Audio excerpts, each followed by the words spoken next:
13 of 15 days of foundation. If you are new here, this is where we're trying out a new foundation every single day for 15 days. Kinda just forgot to breathe. There are only 2 more days left in 15 days of foundation. I'm gonna link the playlist down below, but you can go watch all of the videos up to now. I'm gonna be rating all of them 1 to 15 at the end in a separate video, so make sure you subscribe so you don't miss out on that. But today we're trying out the brand new Estee Lauder Double Wear Nude Cushion Stick Radiant Makeup. Quite the name. So Estee Lauder Double Wear Foundation has been out for a while now, like years. This is kind of a cult favorite if you like full coverage foundation. For me personally, I don't like wearing this by itself. It's a little bit too heavy for me and it just looks kind of cakey and a little bit too matte on my skin. So whenever I wear this foundation, I typically mix something in with it. The shade that I first purchased and I've been using is 1C1 Cool Bone. This is actually a couple shades too dark for me. I recently went on the hunt to find shade 1C0, which I had to order off of eBay for way too much because they don't sell this shade in the US anymore. I believe you can still get this in the UK. The Double Wear Cushion Makeup, the lowest that this goes in the US is 1C1 Cool Bone. I'm going to insert some swatches here comparing these 3 shades along with other foundations that I own. Okay, swatch time. So this is the Estee Lauder Cushion Stick in 1C1. This is Double Wear in 1C1. This is Double Wear in 1C0. I do feel like these two are definitely closer, even though these two are both 1C1. Look at how much darker that one is. This is Lancome Tint Idol Ultra in the lightest shade, Maybelline Fit Me Matte and Poreless 110, and this is the Golden Rose Stick Foundation that we did a review on. So it's kind of interesting that this cushion stick is still called Double Wear because reading some of the claims, which we will do right now, it doesn't really sound anything like the original Double Wear formula. It comes in 21 shades on Sephora's website and retails for $39.50, but here's the catch. The Double Wear retails for $38 on Sephora. This one retails for $39.50. You get half the amount of product in this. The stick has 0.47 fluid ounces of product and the Double Wear foundation has 1 fluid ounce of product. So you're basically paying the same amount and getting half the amount of product. So that's really interesting. I feel like if someone just walked in a store and bought this, they would probably think they were paying the same price, but if you actually look at the amount of product you're getting, it's kind of a ripoff. So let's read some of the claims on Sephora's website. It says it's a 8-hour wear liquid makeup and Pro Tool in one. So basically this thing has a sponge applicator tip, which you'll see my thoughts on that in the demo. Polishes an even skin tone for a healthy looking glow.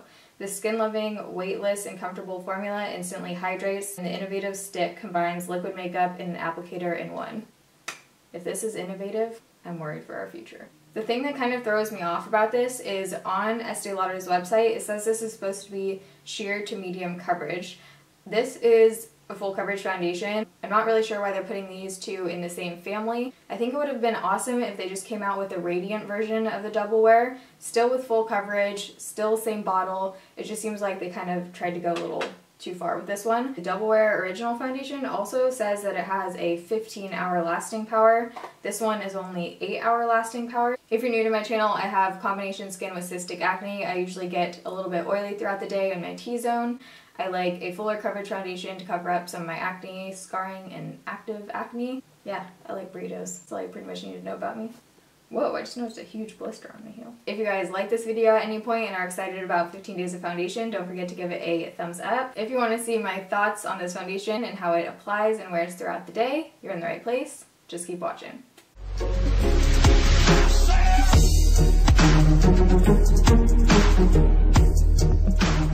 Alright, ladies and gents. So I'm going to start by priming my face, half of my face, with the Laura Mercier Foundation Primer. So just prime the right side of my face. I'm going to use their applicator on one side and then a brush on the other side. This is really interesting packaging.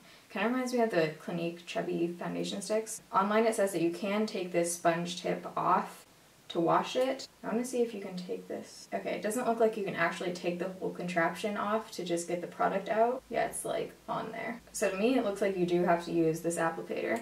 So it basically has this tiny little hole where you twist up the product, or push, twist. Here we go. Whoa, okay. Just came out of there. Okay, it says touch on using a gentle tapping motion. Dot foundation onto skin where needed. Buff with circular motions, smoothing out foundation dots. Blend using light strokes to blend across skin. Okay, so, whoa, dot and buff.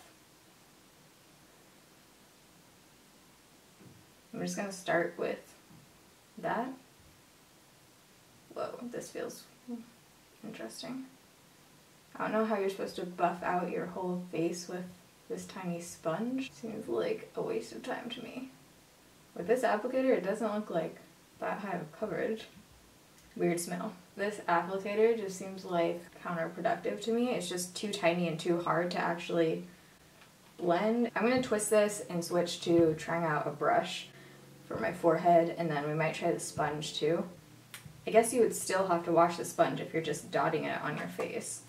So I don't know, it might be easier to just twist it onto a palette and then dip your brush in. So far, it is not looking like a whole lot of coverage, which is interesting because the double wear is like full coverage.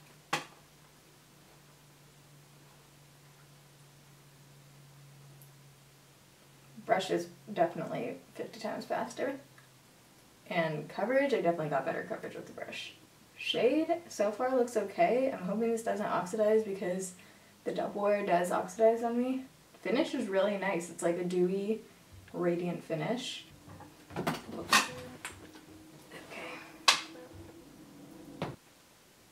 So let's go in for a second layer. I'm going to twist some more and dab. I'm hoping that this is buildable because so far not getting the kind of coverage that I really like. Oh, should we try the sponge? Maybe we'll try the sponge on the other side. I've got to say, I do like the finish of this one a lot better than the double wear. Just personal preference for me. It doesn't look nearly as heavy or cakey, which is one of the things that I really don't like about double wear. On my skin, it looks pretty heavy. I almost always mix double wear with something because it just looks too cakey on me. I'm going to try the sponge for the second layer on this side, just to see how it blends. And I am using quite a bit of product, considering we only get half a fluid ounce in here. Ooh, I kind of like how it looks with the sponge.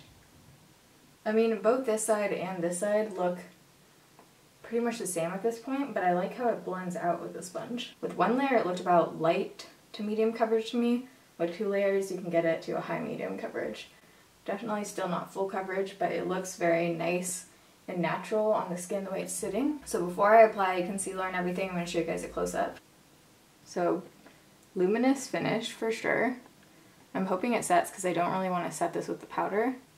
Here's what the forehead looks like. So it's 9:33 right now. I'm going to apply the rest of my makeup and I'll be right back. Alright, so it's now 10 o'clock. The rest of my makeup is on. I was feeling a little feisty with the lipstick. This is Colourpop Koala. This is not what I would name this shade. Got the neon shirt on, neon lips. Had to do it.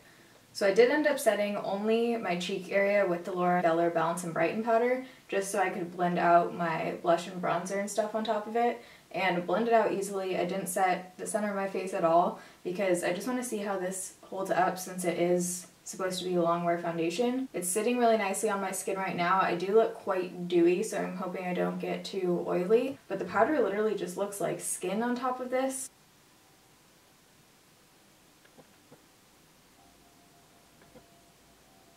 So I'm just gonna be working today. It's Friday, thank freaking God. So I will check back throughout the day. It's now 3:45, so the foundation's been on for almost 6 hours. And for not setting it with a powder, I think it looks pretty good. It looks like it's still fully on. It just looks dewy. It's not breaking down anywhere really. Tiny bit of creasing around my nose area. I'll show you guys a close-up. It is breaking down a tiny bit around here. Can you guys see that? But that's kind of typical for me. I'm not getting mouth lines at least. So the final check-in I'll do in natural lighting because I'm just going to keep it on for probably, I don't know, a few more hours. I need to go eat. It's 4 o'clock and I haven't eaten lunch yet. I've been working all day, so I'm going to go grab a bite to eat and then we'll film the final check-in, probably, hopefully, in natural lighting. Okay, it is 6:30, so the foundation has been on for about 8.5 hours. I am squatting right now and I am so sore.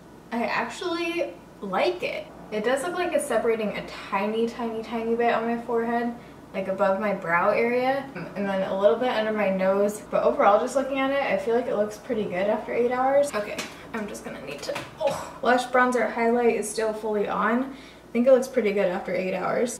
Coverage-wise, I definitely like the original Estee Lauder Double Wear better, but finish and just the way it sits on my skin, I definitely like this one better. I really wish they made this foundation just with a little bit more coverage. That would be like the perfect hybrid of the two. But if you're someone who doesn't need super full coverage, or you just want something that has a medium coverage for the summer, that has a nice luminous finish and that isn't going to come off your face in 2 hours, I do think this looks nice.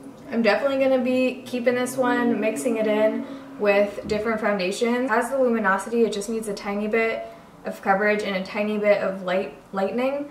So I'd probably mix in the Hard Candy Glamouflage with this. Let me know if you guys would want to see a whole video about foundation mixing and like how I choose combinations and what my favorite combinations are, because I love foundation mixing. It's like one of my favorite things to do. I do it almost every day when I'm not doing 15 days of foundation. Is my mouth cut off right now? Yeah, great. So tomorrow is day 14. If you guys like this video and are excited about 15 days of foundation, make sure you give it a thumbs up. 2 more days left to share it with your friends, do your thing. Love you guys, thanks for watching, see you in my next video, bye.